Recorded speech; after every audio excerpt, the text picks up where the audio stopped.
जय जगन्नाथ सांग माने welcome back to my mini blog. आज हूँ अणनवमी मान आपण मानक अधिक अधिक अभिनंदन। अणनवमी किए किए कर कमेंट मध्य कमेंट करें।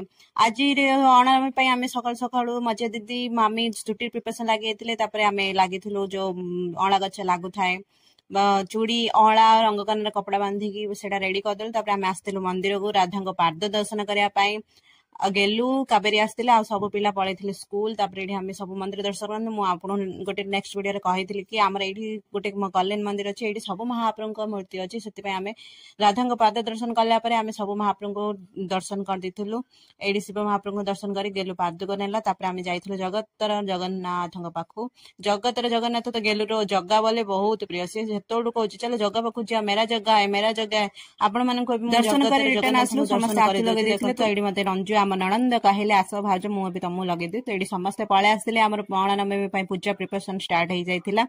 फास्ट दीप लगा लगी करें पूजा आम रेडी कर रंग कपड़ा अला आउ काच सब बांधिलु बेल गछरे अला गछरे आ तुलसी गछरे एते बांधिलु पुराण स्टार्ट कलु समस्ते समस्ते पुराण पढ़िलु शुणिलु। खरा हो देखो से समस्ते मुह घोड़े बसी आमर पूजा है दुचाल पूजाल देकी चुली आरंभ करूँ से मिनी ब्लॉग रे तो मुझे कैप्चर कर पारे। आर लॉन्ग वीडियो मुझे अपलोड कर देखिए वीडियो भल लगे लाइक शेयर सब्सक्राइब करेंगे सांग समस्त अणनवमी केमी पालन कर कमेंट बॉक्स रे कमेंट करेंगे।